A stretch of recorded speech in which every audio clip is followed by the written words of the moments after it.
So sehen mittelalterliche Goldwäschereien aus. Ein bisschen langweilig. Einfach Halden, Hügel im Wald. Tief im slowakischen Wald stoßen wir auf ein Rätsel. Wer hat diese Hügel errichtet?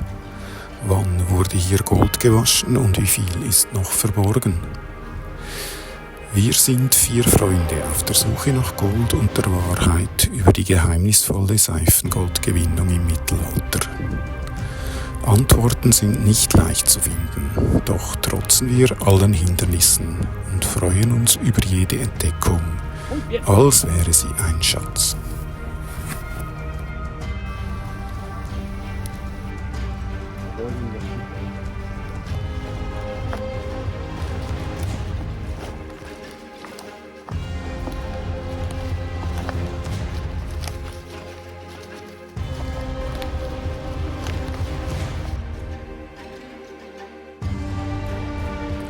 Stefan, unser Bergbauexperte aus Deutschland, stellt die Rätselfragen.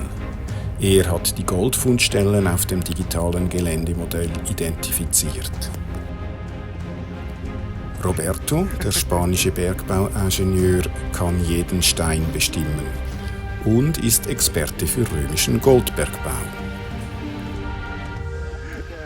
Angel, sein Studienfreund, macht mit seinem Humor die anstrengenden Tage leichter. Goldsuche im Ausland startet immer zuerst im Warenhaus. Eine Schaufel muss beschafft werden, das kann man einfach mit dem Flugzeug mitnehmen. Ich selbst bin ein reisefreudiger Schweizer Hobby-Goldwäscher und träume von den Geschichten, die diese historische Landschaft erzählt. Nur das Gold fehlt ein bisschen. Aber sehe ich es nicht. So, können noch nicht. Hier ist irgendwie da. Unser Zuhause ist ein altes Bauernhaus im Herzen der Slowakei, mitten auf einem Campingplatz in der Nähe von Bresno. Hier teilen wir nicht nur die Wohnung, sondern auch unsere Abenteuer und manchmal die Lounge mit neugierigen Gästen. Hallo.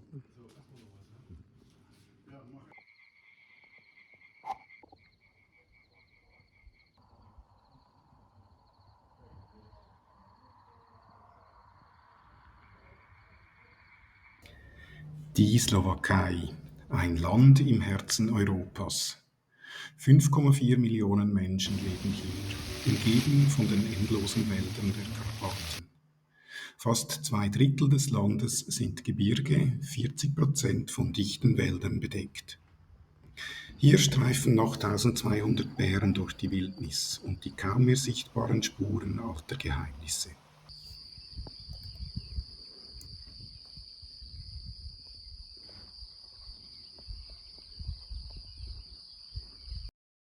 Die Slowaken durften sich nur selten selbst regieren. 900 Jahre waren sie unter ungarischer Herrschaft. In diese Zeiten fällt das Rätsel der mittelalterlichen Goldwäschereien. Mein Freund Stefan hat in der Slowakei rund 100 dieser Landschaftsspuren entdeckt. Was wissen wir darüber? Kaum etwas. Schriftliche Quellen sind rar, archäologische Funde spärlich. Doch auf den digitalen Geländemodellen, dem DGM, erscheinen sie als klare Muster. Genau diese Muster führen uns zu den alten Goldseifen. Vor Ort prüfen wir, sind sie wirklich menschengemacht und finden wir heute noch Gold? Wenn ja, dann bringen wir Licht ins Dunkel. Dann können wir mit großer Sicherheit sagen, hier, mitten im Wald, wurde einst Gold gewaschen. Geologisch gibt es in der Slowakei 3 Typen von Waschgold. Die altdeutschen Bergleute nannten sie Seifen. International spricht man heute von Placer-Gold-Lagerstätten. Das Gold wandert durch Erosion vom Berg ins Tal. Unterwegs lagert es sich in den Sedimenten ab. Eluvial direkt am Ursprungsort, kolluvial am Hang und alluvial in den Flusssedimenten. Eine eluviale Goldseife wollen wir uns jetzt bei Kokava anschauen. Doch sie ist auch unser erstes Indiz für eine ganz gewagte Frage an Roberto, unseren Spezialisten für römische Goldwäschereien. Kokava ist der bedeutendste Golddistrikt vom slowakischen Erzgebirge, vom westlichen Erzgebirge. So quasi das Zentrum vom Vepor-Gold. Vepor, so heisst die tektonische Unit, die dort durchgeht. Da hinten auf dem Sinetsch, da geht die Legende, dass die Römer eine Festung hatten, wo sie das keltische Volk der Goten erobert haben. Die Römer sind aber nach historischen Belegen nie so weit in die Slowakei hineingekommen wie hier. Könnte es sein, dass einige dieser Goldwäschereien sogar römischen Ursprungs sind? Und da stehen wir auf einer eluvialen Seife. Das Gold ist sehr kurz transportiert worden, vielleicht 2 Kilometer oder so. Da oben hat es Goldturmalin, Quarzgänge, wo primär Gold vorgekommen sind. Und hier in Bohate ist der Hauptpunkt vom Seifengoldabbau. Und da muss es am reichsten sein.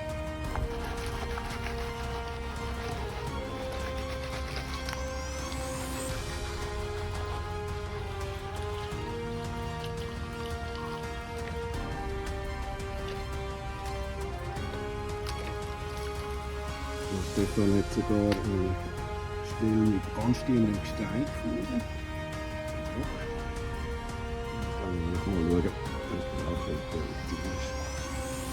was Turmalin ist auf jeden Fall da. Ja. Jede Menge sogar, also viel. Mhm. Der grosse gelbe Punkt ist leider nicht das größte Nugget der Slowakei.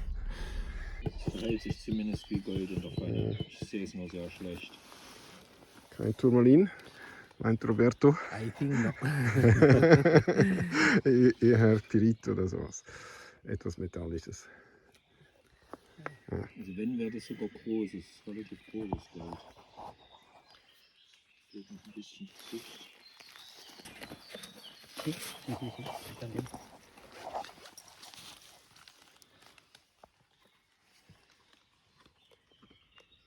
Ja, also Resultat von der ganzen Geschichte. Wenn es Gold wäre, wäre das ganz ein schönes Stückchen.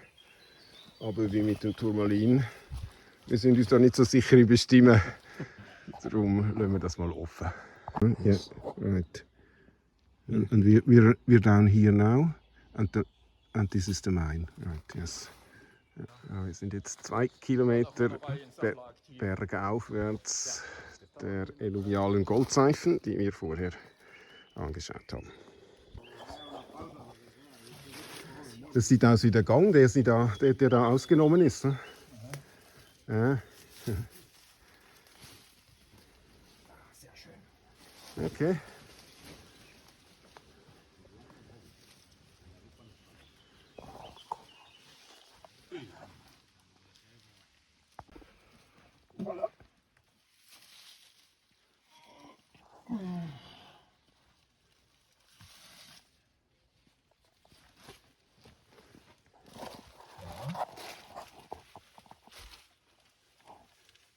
Was ist ein Licht? Ja. Ohne Licht komme ich zumindest nicht weit. Stefan ist verschwunden. Ambitioniert. Ich denke, die Frage ist, wer hat eine Lampe? Nee. Das ist mal drin. Ja, allenfalls Handylampe. Wir sind jetzt ein bisschen flussabwärts an der Rimava auf so einer Flussterrasse und da hat es ganz viele so Löcher, sogenannte Pinken. Und das ist die Spur vom mittelalterlichen Goldabbau. Die Frage ist, ob man da unten Tagbau gemacht hat, Richtung Fluss zu, Aber da oben wahrscheinlich wieder der klassische Duckelbergbau. Man hat Schächte gegraben, tief runter, 10, 20 Meter, bis an den Untergrund vom Fluss, also an den Bedrock runter. Und dort sind bestimmt die goldreichen Schichten gewesen.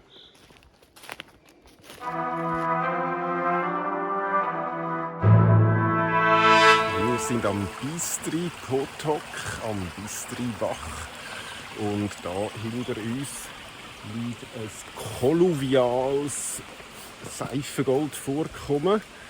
Aus dieser Rinne raus geht es rauf zu einer Goldseife, die im Mittelalter abgebaut worden ist und wo man noch Haldenüberreste sieht. Das sind da die Haldenstrukturen, eindeutig künstlich erzeugte Steinhäufen. Kolluvial, das heisst im Gegensatz zu dem, was wir gestern gesehen haben, eluvial, dass es schon ein bisschen transportiert worden ist. Also das Primärvorkommen ist nicht 2-3 Kilometer weg, sondern ein bisschen weiter. Das sind so Hangrutsch-Sedimente, vereinfacht vielleicht. Die Goldwäschpfanne ist voll mit Granaten. Ja, es ist fast nicht sichtbar, aber es hat viele Goldspuren.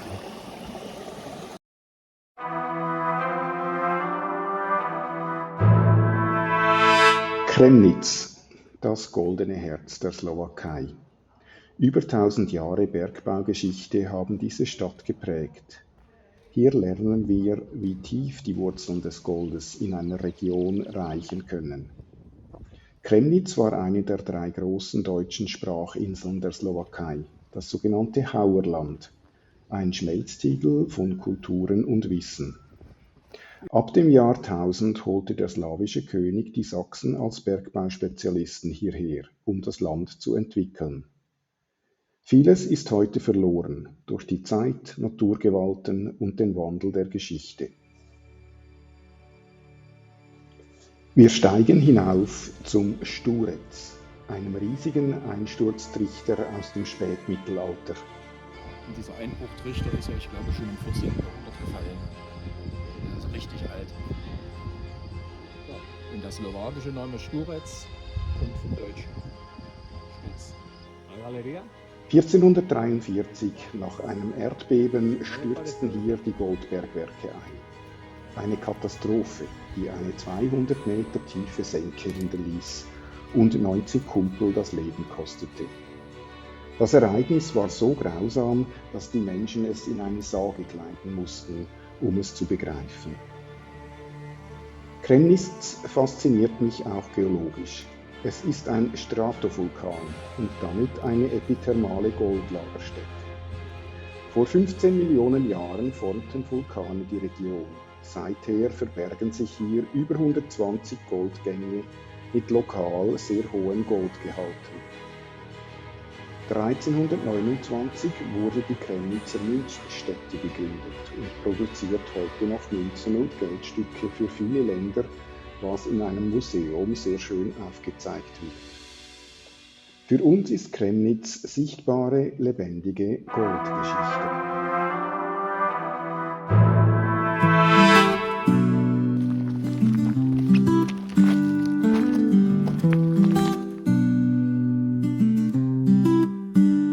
Pod Tatrami vietor spieva, vlny lesa ticho zlieva, pod korunami, kde čas sa skryje, kamenné vrchy slnko pije.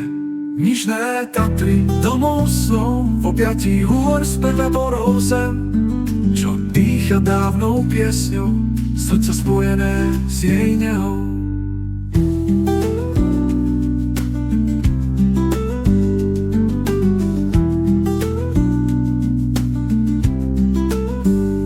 Potok šepká v tóne smrekov, rozpráva príbeh storočných brehov. Pod vrchmi tieň a lúč sa hrajú, večné ticho tu duše nájdu. Ніч не Татри donosno w objaci gór splewe borosem, čo dýcha dávnou piesňou, srdce spojené s jej nehou.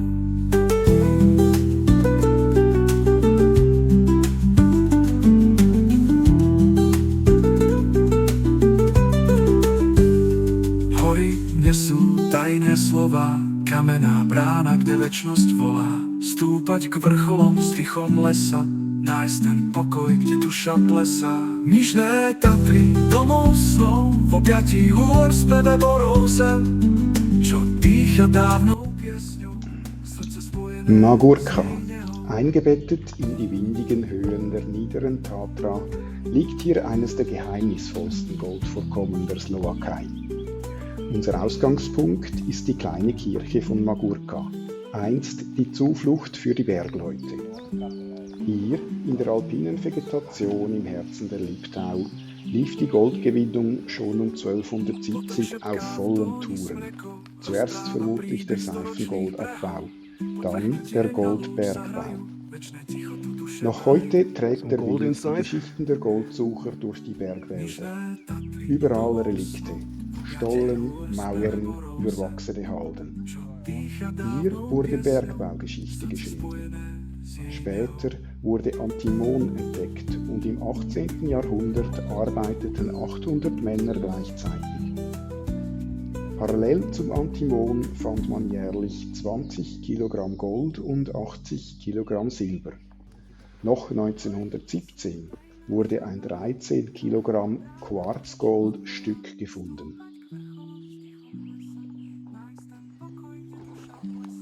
Nižné Tatry domov snov, v objatí hôr speve borosem, čo dýcha dávnou piesňou, srdce spojené s jej nehou.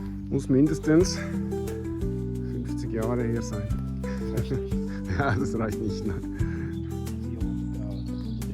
Die Halde. 140 Jahre. 140 Jahre mindestens, ne? Ja. Mhm. Es ist bekannt, dass am Lubsjanska-Bach die goldhaltigen Alluvionen auf über 20 Kilometer Länge abgebaut wurden. Doch Stefan entdeckt auf dem DGM bei der Lokalität Teich einen Mega-Seifengoldabbau. Ja.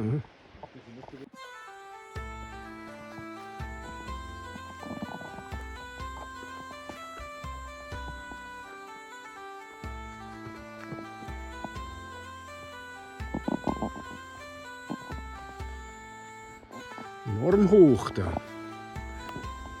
Das sind ja 5 Meter oder so. Ob das noch die alte Terrasse ist und da hinten ein Abbau. Ne?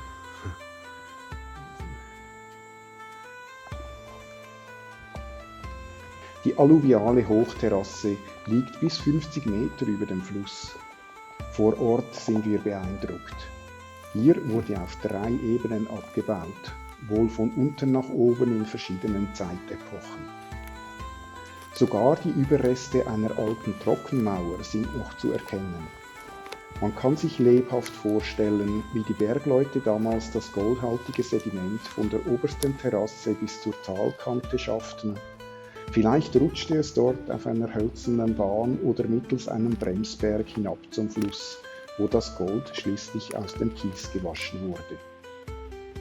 Vor meinem inneren Auge sehe ich die Männer, wie sie das Sediment, vielleicht auf Schlitten, durch eine schmale Gasse ziehen.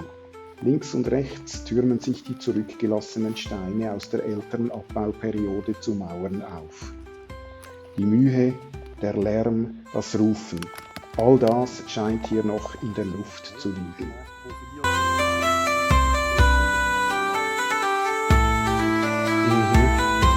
Das ist nicht das. Ja, genau. Ja, die sind irgendwie ein bisschen tiefer als die Schlesien.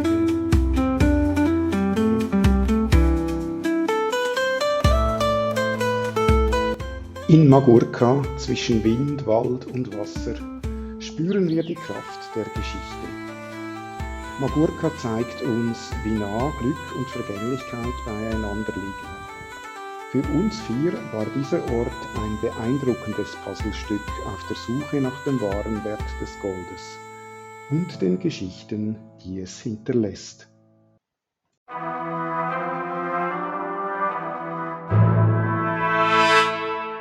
Zum Abschluss unserer Reise stehen wir vor einem der bedeutendsten Goldfelder der Slowakei, Malinova.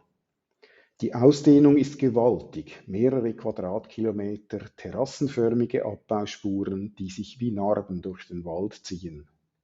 Hier wurden über Jahrhunderte wohl 2 Tonnen Gold gewonnen, vermutlich sogar mehr. 5 levels. Mhm. And the main advance, the first is the upper level, the second is this, the third is this, and the fourth is this. Yeah, Only in this direction. yeah. Probably with more modern technologies that they went deeper. And you can see there are 2 levels in the same place. Yeah, 1, 2. okay. And now we are on the highest level. Yes, Yeah, the first. the first level, which is the oldest level then. Yeah, okay. Als erste Goldsucher werden die Kelten vermutet. Später kamen deutsche Siedler. Im 14. Jahrhundert wird Nitrianske Pravno als das Zentrum des Goldabbaus erwähnt. Doch die Geschichte ist voller Lücken. Wenige schriftliche Quellen berichten von Goldfunden, doch die meisten Geheimnisse ruhen noch immer im Boden.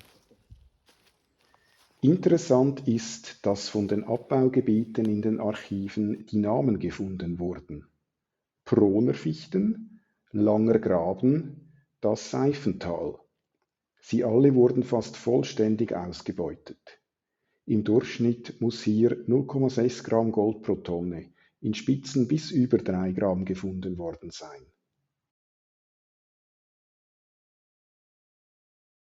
This is big, big, big. You can see this. One line, another line. This is the middle.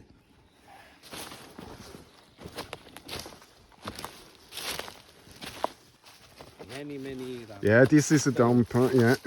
From the second level, probably. Very high. Yeah. And down here, that's the trench where they carried the material to the river. And the material was classified here, and then the sandy, fine material was carried to the river or somewhere to a washing plant. Aufgrund der Dimensionen und Halden an Steinen kommt hier nochmals die eingangs gestellte Frage auf. Könnte dies eine römische Goldwäscherei gewesen sein? Vielleicht sogar ein römisches Hydraulic Mining? In Spanien hat Roberto diese Technik an nur 4 Orten eindeutig nachgewiesen. Es wäre eine Sensation, dies hier in der Slowakei zu sehen. Immerhin findet sich in Trenčín, nur 50 Kilometer Luftlinie von Malinova entfernt, ein Stein mit einer römischen Inschrift. Das ist der wichtigste Beleg, dass die Römer also doch teilweise die Donau, ihre Reichsgrenze, überschritten hatten. Doch lassen wir Roberto zu Wort kommen. Roberto, seeing that Stefan had a short thought, is this a Roman mining? No, It looks like La Bessa. In the Roman mining, the pebbles are very high. Pebbles high. The size Yeah. of the pebbles. Yeah.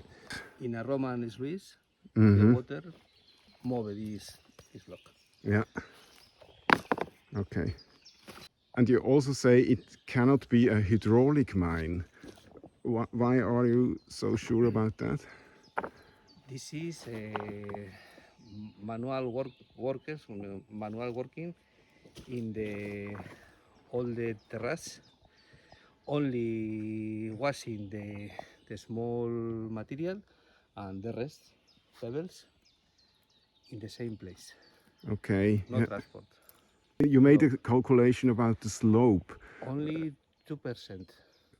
Here it's only 2%, and in Spain it's more. The hydraulic Roman gold Yeah. mining, 4, 5. Yeah, so Romans needed a slope of 4 to 5 degrees to operate a hydraulic mine. So it's not possible here. Percent, not the same as degree. Percent, okay, thank you. A little correction of the mining engineers. Yeah, very good. 100 meter, only 2 meters. Mm-hmm. The slope is very, very low. Yeah. The water no work in this area. Great.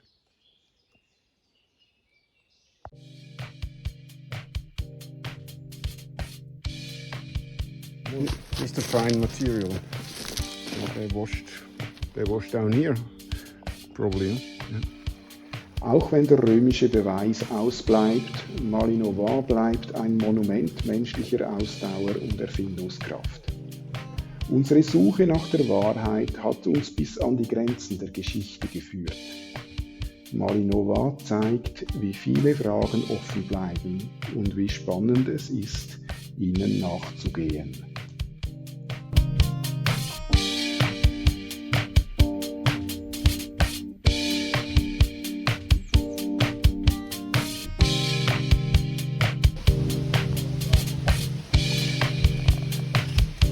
Es ist sowas von friedlich da draussen im Wald. Ja, wunderbar. Mal windet es und die Sonne scheint. Ganz angenehme Temperaturen. Tipptopp, wenn man ein bisschen Muckenspray dabei hat. Wieder einmal sind wir gemeinsam an einem stillen Bach irgendwo im slowakischen Wald am Goldwaschen. In Robertos Glory Hole blitzen sie tatsächlich auf. Kleine Golddrähtchen, fein und hell. Ein Moment, der uns alle jubeln lässt. Gold So, in der Roberto, Pfanne. it's your glory hole here. Yes, my claim. Yeah, but what about the glory? It seems it has been gone. It's very, very nice. The big nugget, small big nugget. Very, very nice. The big nugget is still in there? Yes. Doch was haben wir wirklich gefunden? Die Römerthese, ein Traum von Stefan und mir, bleibt ein Traum. Mit guter Sicherheit können wir sagen, keine römische Seifengoldgewinnung in der Slowakei, schon gar nicht hydraulisch. Die Spuren führen ins Mittelalter, nicht in die Antike. Aber wir haben Gold gefunden, echtes slowakisches Gold, oft ganz nah an seiner Quelle. In der Slowakei liegen Berggold und Seifengold oft nur ein paar Schritte voneinander entfernt. Das macht diese Landschaft so einzigartig. Doch das größte Gold, das wir gefunden haben, liegt nicht in der Pfanne. Es ist die Gemeinschaft, die Freundschaft, das Teilen von Träumen, Erfolgen und Enttäuschungen. Die Suche geht weiter, vielleicht beim nächsten Abenteuer. Werden wir je satt von dieser Goldsuche? Was bleibt ganz am Ende?